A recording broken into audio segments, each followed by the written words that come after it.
Well, Eileen. Eileen. Eileen. Yes.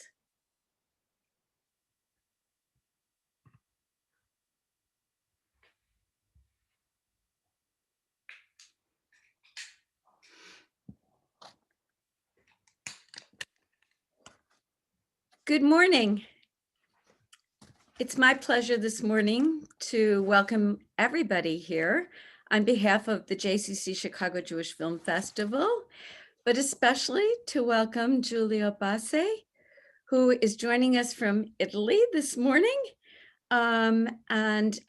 Giulio is the co-writer, actor, and director of the film A Starry Sky Above the Roman Ghetto. And Giulio, it's a pleasure to welcome you this morning. And thank you, Eileen, and good morning to everybody. I am very honored that my movie has been invited to the Jewish Film Festival, and I'm so glad to spend some time with you this morning, today. I mean, it's 6 p.m. in Rome. I know that it's 10 p.m. a.m. in Chicago, but such a small world. So good day, everyone. Absolutely. You have to like look at the opportunities that the pandemic has brought us. And one of those opportunities is really that we're able to meet the artists, that have created these films from all over the world, in a way that we weren't doing prior to the pandemic. So, there's always a silver lining, and every challenge presents an opportunity. You just have to figure it out, right? You're right. Absolutely. Absolutely right. So tell us, please, um, the story. Is Right. it is it a true story? I think in our heart of hearts, we want to believe that there was a Sarah Cohn and Mhm. that it's based on a true story, or is it just based on a lot of stories? Yeah, we can say that it is a true story, meaning that we have a lot of different stories that happen somehow in the same uh, one of the movie that we are telling. It is not a true story because it is not one single line of a biography that went like we wanted to tell to the audience. So it based on many different stories, and then we try to accommodate to make the movie that we think could be more not beautiful or I don't know cheesy or with honey or just pleasant, but the most interesting and the most remarkable in terms of memory, the duty of the memory, and to spread as much as we can the word of things that should not, must not happen again. So that's what was our goal. But for sure, I'm not making any spoiler, right? I'm talking to Right. people who have seen the Yes. movie. So the story of the little girl who has been saved by a nun or a monastery, it happened dozens of times in Rome. In Rome, in Italy, and I hope, I'm not so sure, but I hope also in Rome, in other parts of Europe. Because if it's true that uh, Vatican first has a great responsibility on a lot of what happened. So they were guilty, also them, and a lot of people who were silent, who watched the things going on without doing anything, saying anything, denounce anything. But it's also true that many single individuals they could maintain their state of mind wise, and it is also true that a lot of priests, nuns, monastery churches, they saved a lot of people. So the story, and especially something like that happened to the real how do you say, the real sparkle of the movie, the one who invented the story, or the one who wanted that this movie happen, which is ideator of the story, Israel Cesare Muscati, who then was the co-writer of the script with me, and was probably my best friend in the last months of his life. Unfortunately, Israel, which who was an eminent member of the Jewish community in Rome, died a few weeks before the shooting started, so he could not enjoy with us the process. So that's why the movie is dedicated to him. One of the stars that above us on the sky of Rome watching us is him, and it was him that put me into the movie somehow. It was him that explained to me that I'm not Jewish, a lot of things of the Jewish world that I didn't know. And from when it passed, from that moment on, I had the great honor to share this responsibility with the chief rabbi of Rome, Riccardo Shemuel di Segni, which is a giant man of culture, of philosophy, of religion, of history. So, because the producers, I'm talking too much. I think No, no, that no, I, no, no, no. We're here to hear uh, you. So please I'm talk. Tell us. okay, okay. No, because the producers of the movie wanted a Christian director to, in a way, to balance a Jewish ideator and writer, and the story is a lot Jewish oriented, and I want it to be like that because I feel that it's right to make it that way. But Israel, it was not a young guy. He was a kind of 70, I think. He never made a movie in his life, so he had this idea. He worked in another business. He was a manager. He was a seller. He done a lot of different things.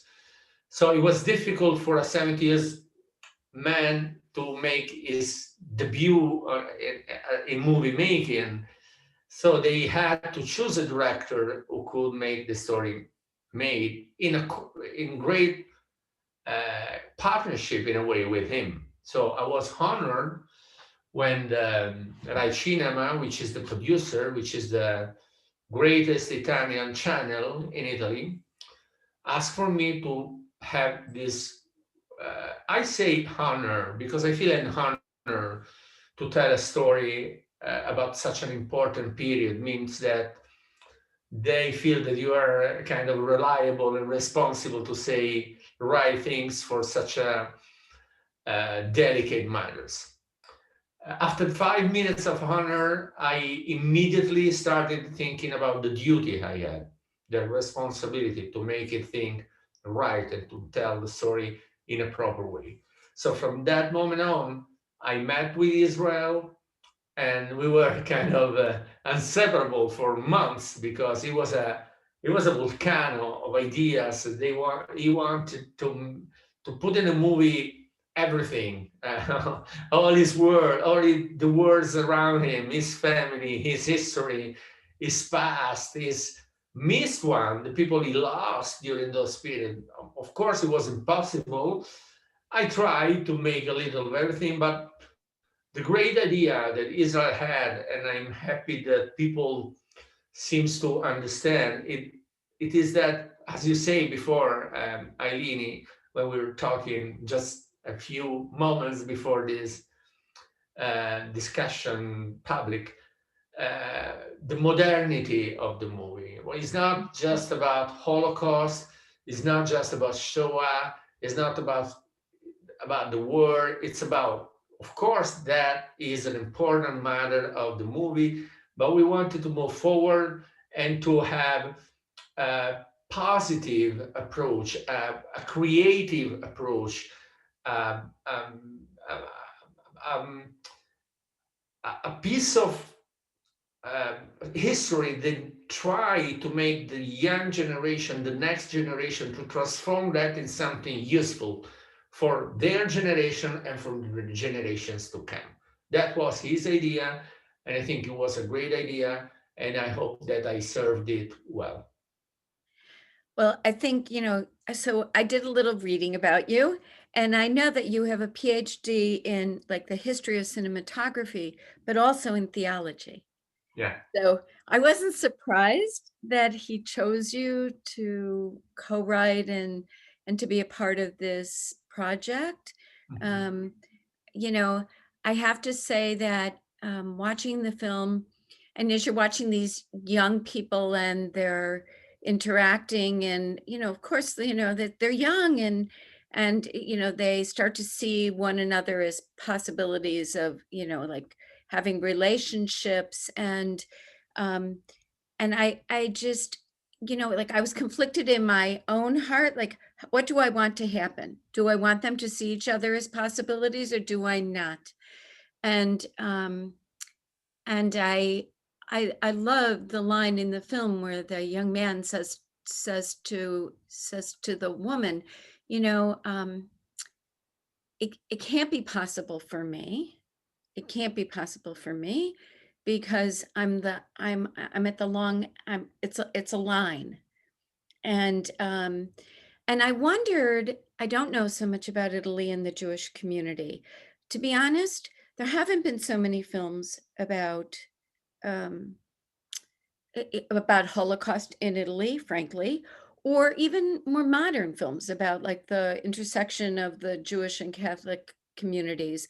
I feel like it's only been in the last few years that we've really seen films coming out.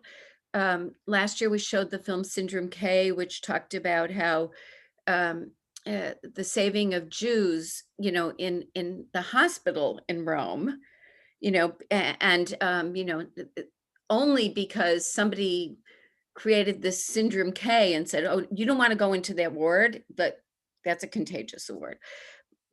But the truth is, we don't know so much about the relationship. So I did have a question for you because um, is it true that like there's a very separate divide between the Jewish ghetto even today and and the rest of the population? All right. That was the big debate that we had, Israel and me, Israel and the chief rabbi of Rome, and then just the rabbi of Rome and me. And it's not an easy answer. And because I talked to a lot of people, let's say that it's kind of a dualistic situation.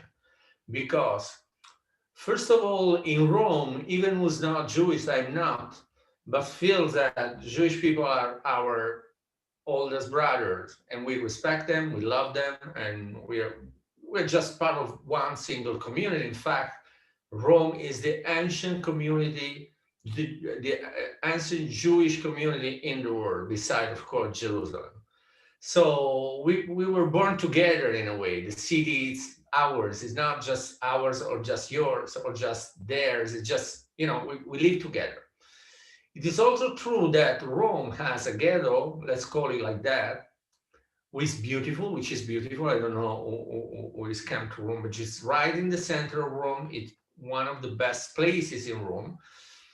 They are not divided. They are not split in several parts of the city. All the Jews live practically, I think, 95% of Jewish people live in this beautiful neighbor, and so we are friends. So we are brothers. That's a part of the answer.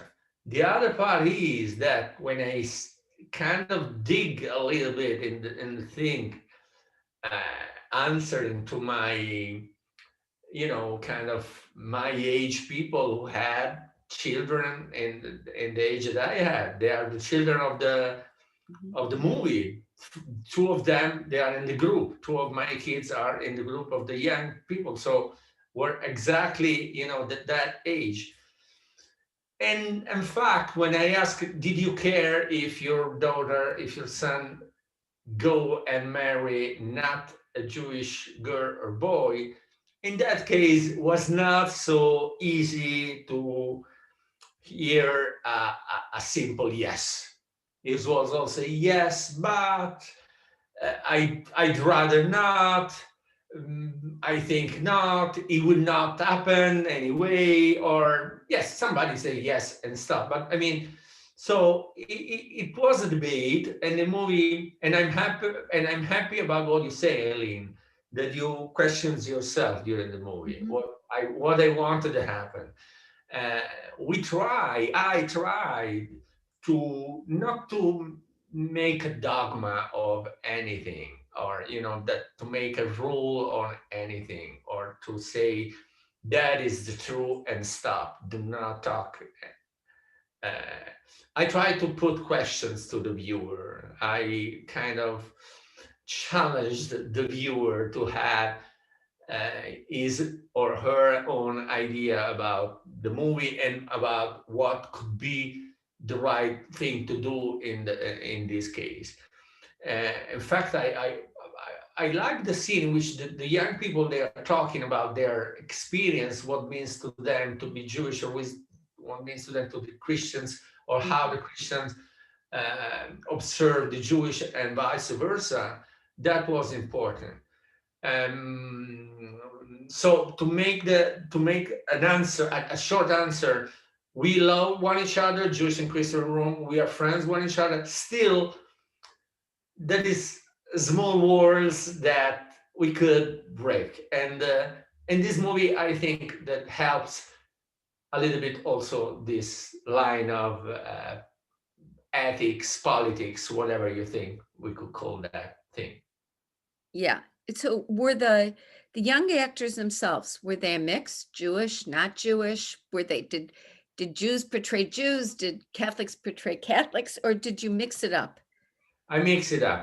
I mix it up, and talking about Israel another time for a bit. He was so passionate about this project before I entered in the project.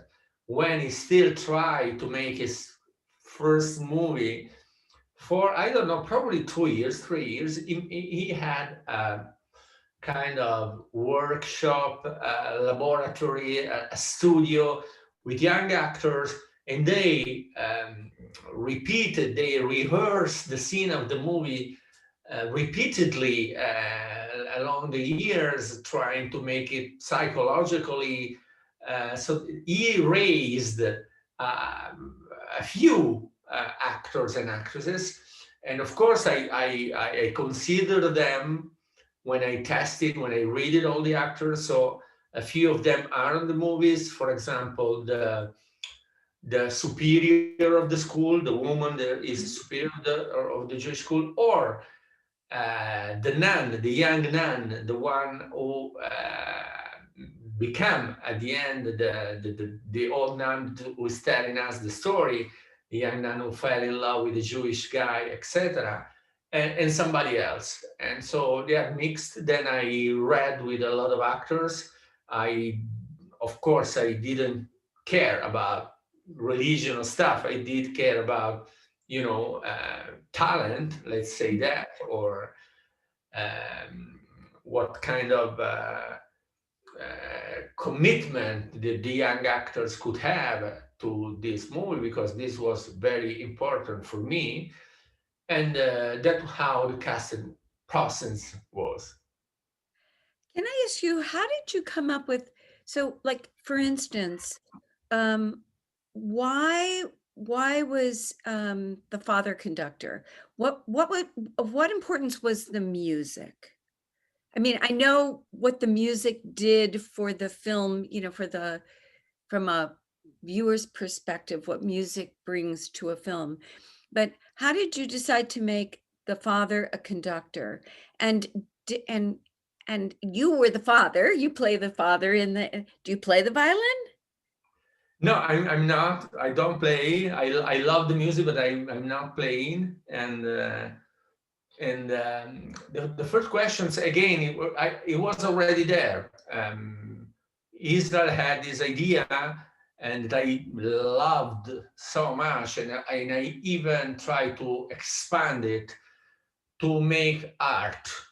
And in a movie that was the Starry with such a sad episode, probably the darkest episode in recent Italian history, uh, but to make art study from that, and that especially that the young people could make art of that. Mhm. So all the students are musicians. Then they decide to make theater. There is the Jewish girl who's writing the piece, so she's Mhm. writing. Then she's directing. Then she's somebody making the production design of the theater. Somebody make the costume. They are playing, so they are acting, and there is somebody who was filming. So we try to put all the art that we love in a movie to kind of stimulate the young generations to to do good things, to making together for the same matter that we were discussed before. No matter Jewish Christian together, try to make something together, and to make it through art. That for us is one of the most important things. And even before that, to make something, not stay on the sofa watching a portable phone or a computer or playing video game, to make something. Then if you make art, even better. And then music is such an important matter for this kind of history. I know that is an important matter in religious in Jewish religion, and was probably the best way to have a kind of I'm not saying magic, but kind of universal atmosphere feeling that this theme, in a way, this melody passed from the father of Sarah to Sophia, and she kind of write and plays the same music without never have listened to the music that his grandfather played in the monastery during the day. So that was a way to conduct with things that we do not touch, that we do not see, but that for sure, at least the people who believe that there is something or somebody and behind us or above us watching, that it's a kind of a trait that we want to say. And music is perfect that way, because if you write the same words or paints the same painting, I don't know, it could be too much. Music is something that you have, it could happen. So she composed the same music that his grandfather played. And about me casting, I like to play. I started as an actor, and I was an actor from when I was 15 years old. So my first years, my 10 years of career, just I was an actor. Then I started as a director, and probably both the things went well as a director, let's say better, and even critics or I don't know people who really love me say, you know what, you're better as a director than as an actor, and it's true. Actually, I realize that it's true. So I do not cast myself as a first thing when a script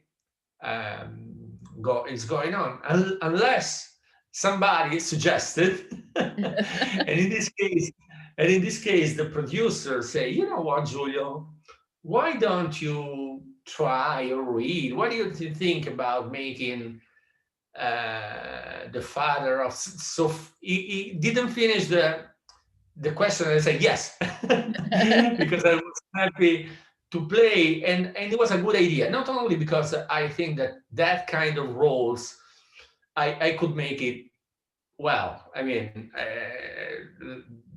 honestly, at the same time that I say that I'm not such a big and good actor, but there are characters that I could make it well, like of course, an orchestra director, a piano player who travels around the world, something that I could manage to make it work. But also in this project was very important because being the father of the female lead, in a way, she felt that I was her father, and it was a different kind of relation as an actress and director. Even with the others, I was the father of Sophia, so I was a kind of a friend. And even in the group, putting two of my kids in the group of the 12, 15 young people, Mhm. of course I didn't make any difference between them and the others, but they feel like I was a director. Of course, I'm their father. So I was kind of father of everybody of them. And they were kind of real my children, at least for those months of shooting. And this created a very good sense, a very good feeling of family that helped a lot during the shooting. So we have some questions. Um, one of the questions is, so the mother of the young girl, okay, because I know that I felt that the daughter and the mother had a pretty typical, teenage, like in those years, kind of that, like that love-hate relationship, whereas the father, who was gone quite a bit, clearly. And he was kind of her hero because she was an aspiring violinist. He was a violinist. Um, you could, I felt like that was a pretty true, you know, relationship. It was very believable to me. But the question is that the mother of the young girl was a typical mother in many senses. Um, why did you choose to make her the total opposite of the grandmother? Why did you choose? Yeah, why was she portrayed as the total opposite of the grandmother? Like the grandmother embraced her granddaughter, kind of where the mother really pushed at her daughter. The grandmother kind Yeah. of, protected the granddaughter. You're right, and I'm sorry for this choice. I'd like to make everybody pleasant and good, but there are some rules in movies that have to be respected to hook the attention of the audience all the way. And this is drama. We call it drama. Without conflict, there is no Mhm. drama. There is no successions, and there is no hook. There is no kind of interest. And so I know that the answer could be a kind of superficial, but it is the truth. We need some drama. We need, as you say, Eileen, a conflict. If not, it was too cheesy. A good father, a good mother, a good grandmother, they love one each other, and that's Everybody not gets interesting in a along. way. That's not interesting in a way, no? The famous phrase of Tolstoy talking about Anna Karenina, he said, all happy family are similar, all unhappy family are different one to each other. And it is true. And happy family, they're pretty much the same because they love one each other, they support one each other, and it's beautiful. And mine is like that. I never change to have drama in my family. And so I love this kind of you know, calm and tranquility. But if you want to tell in a movie, you need conflict. So that was the only reason why. There is no other reason. How long did it take to make this movie? Because Uh, you're working with young people. I assume they're in school. How long did it actually take? It was yeah, made before the pandemic, right? You finished it we before. made it before the pandemic. Uh-huh. We finished just a few days before the problems exploded in the world. We finished in the last days of 2019. And so the pandemic was first day mid-January of 2020, end of January in Italy, and then all around the world. So we finished before. Um, Talking about from the moment that Israel created, and then today, a lot of years. I went on. I came on boat 1 year before the shooting, so it was like in the fall of 2018. We start shooting in the fall of 2019, as I say, and then the usual, I don't remember, 2 month and a half of shooting. But you're right, the casting process was a long one. Usually the casting process regards a few calls, the agents, you call actors that you pretty know because they are already professionals. So exceptionally you commit, sometimes you read with them, but I mean, it's not such an important process about time. I mean, it's not a long process. I mean, it could be long because then there is a debate about money, about the contract, and so on. But it's not Sure. that doesn't regard me directly. It's not my part of my job. In this case, the first day of work with the producers in Israel and my people, I say we have to work hard on the cast. This is the most important thing because when you're talking about teenagers stars, Mhm. of course of course, there are not stars because they are teenagers and they could not be stars. We did not have any Shirley Temple in Italy, so it's not like that. So we Sure. have to search them on. We have to follow them on. We have to make a few reading, a few meeting because it's not about I like this portrait photo shot and good he could make the movie or she can. I have to see them, stay with them, work with them uh, at least a few times and see how they react. So that was a long process, and I will always thank my casting director Teresa Razzauti, who probably watched I don't know how many thousands tapes. That now in movies business, a lot of actors, especially the ones who were not so known, were not so famous and successful, they made self tapes and they sent it to the agency, to the casting directors, to the.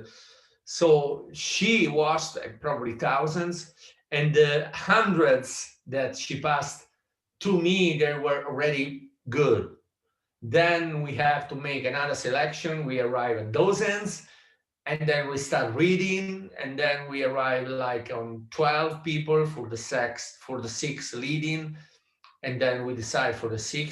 But before going on and signing the contract, I had them on around the table, reading with them, study them, and try to understand if they were trustworthy, because that's an important matter for a movie like that.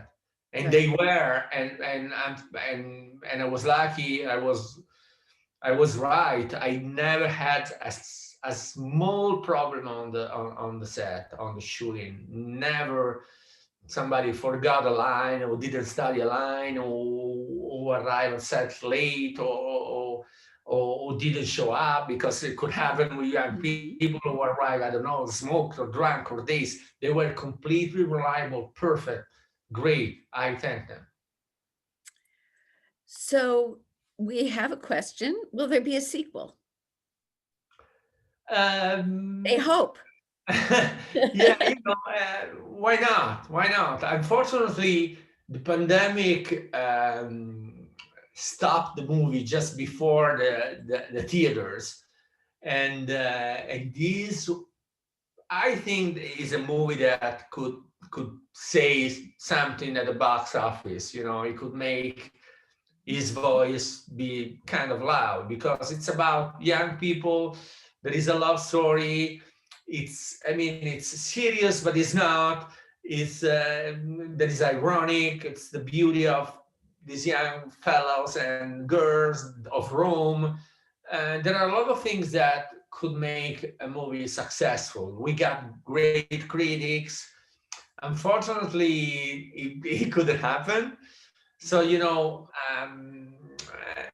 calculated the numbers on platform is not so easy, and it's not so.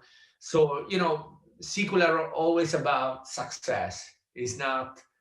Uh, that is the plain truth. Yeah, you never make a sequel of a movie that doesn't work, and this works, but not in a way that you could weigh it and say, oh, this may, I don't know how many millions, because it's impossible, Right. especially because, and that's the thing that I thank the producer for.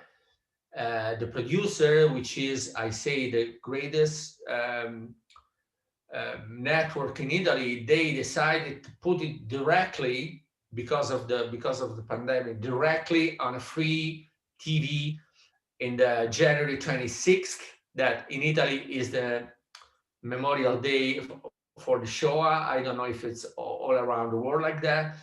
So of course, it was a huge success, but in a free TV. So it's not about money. It was kind of a Right. gift that the national network made to people, but the producer was happy because it felt like the honor in a way. So we will see. We will see. Why not? Do you do you define the success of your movies? I don't think you do, but do you define it financially? Not personally. Not personally. I'm not so attached to that. I mean, I love movies that didn't work well at the box office, and some of them that were very successful. I think that I could make it better, but they are all my children in a way, so I love them all. And but the success at the box office, it depends on too many things that do not depend on you, and Mhm. the moment, the the the critics, the lucky of that particular star in that particular moment. How hot is this actor or actress in this moment? Also about you, if you were good in movie making or not. I made a lot of mistakes in my movies. Sometimes I watch them and say, oh, that scene, too long, too short. I could make it that way, this way. Oh, the dress of that actress is terrible. The color of this, I don't know. I try to push myself uh, always on. But so I'm not strictly related to that. But it is true that movie making is an industry. So especially in Hollywood, they say you are how much your last movie has made. Mhm. No matter how much the other movie has made, you are what your last movie has made. And that is absolutely true, especially in Hollywood, where I had some occasion to work, to meet people. This is the nude truth. But it's that's unfortunate. I would say that's unfortunate because there have been some very powerful films that had a lot to say and you know and give us a lot to think about and that weren't such box office successes, but were probably a better use of time, Yeah, and sure, definitely. so I agree with you 100%. But I have to say, because I try always to think not only with my mind, but also with somebody else's mind. In this case, I try to think with producer's mind. If I put, let's say, 10 millions in a movie and don't make any money, and I lose 10 millions, but the movie will remain forever because it's an important matter, you know? Mhm. And so the kind of the honor I'll have it. Or I put 5 million and I make it 50, honestly, honestly, in their mind, I would probably think the same thing. But what you say is truth. A lot of masterpieces, they teach the world how to not to behave because this is too much, but how to think differently, how to change their mind, how to expand their experience, how to talk with somebody else. And they were not so much successful. So they are piece of art, and sometimes they're not immediately accessible to everybody. Sometimes they are behind of their time. They were understand. So what you say is true, but putting my feet in the shoes of the producer, I understand them. It's Yeah. difficult to lose a lot of money because our industry, it's about a lot of money just to the satisfaction to have something that talk to people. Honestly, I'm completely honest. No, I mean, I totally hear you. So, just a final question. What do you want us to walk away with from the film? What do you Excuse want me. the viewer, what do you want the viewer to walk away with from this film? I my goal, and for sure the goal of Israel would be to, of course, to make the memory of sad moments of history, kind of evaluate them and make things that will never happen again. Just the memory of this. This is always the most important thing. As human beings, we have not only the possibility but the duty of saying to the next generation what happens to us, trying that bad things will not happen again. So this is the most important thing. If somebody who imagine that was it isolated and never heard about Shoah or Holocaust, so watch the movie, say, oh, why these crazy people are doing this? So that's the most important thing. Then try to think that only that every human being is your brother or sister, even that another human being is you. That what I would like to make people reflect on. In fact, that's why we decided the younger then switch from Christian and education to the Jewish one, and the nun and the grandmother. Still, if she's Jewish, she lived all her life as a Christian, so she decided to stay Christian because at the end of the day, even if I am believer, even if I believe in God, even if I'm studying theology and religion and stuff, uh, the important thing is to live in peace with himself, with the others, and with God. It's not important the tag you have. Uh-huh. It's important that you live a life that is worthy to live for you and for the others. I learned a lot during my sessions with the chief rabbi of Rome. One of the ones that I will never forget is the translation in Jewish of the word that in Italian is and in English is happiness, and in Jewish is something that I don't know now. But he say that different from Italian felicità and Jewish is like a concept that you cannot be happy alone. If the people around you they're not happy, you could not be happy. That's a concept that I loved, and it probably, if I have to say something, I'd like to know this word and say you cannot be happy alone. That's beautiful. That is beautiful. I I think we all see each other in the film. We all, certainly it inspires one to think about what would I do. And it's just a beautiful movie, just beautiful. I think, I thought about, was it good that I saw it on a small screen? Was it not? I felt like in the beginning, that first scene was a great thing to watch. It was a very personal piece, and I almost like that I watched it on a small screen. But I'm looking forward to the day that I can go into a movie theater and watch this film on a big screen. Rome is beautiful. The, I think, you've really created a piece of art all the way around, musically and theatrically, and cinematography, the cinematography and the story. And so I want to thank you. Thank you for making the movie. Thank you for joining us today. Thank you, Eileen. And once again, I was very flattered to be with you people of Chicago, and I hope you like the movie. And if you have occasion to watch it again, I will be very happy.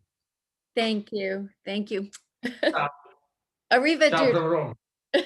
Arrivederci. Bye-bye. Bye bye.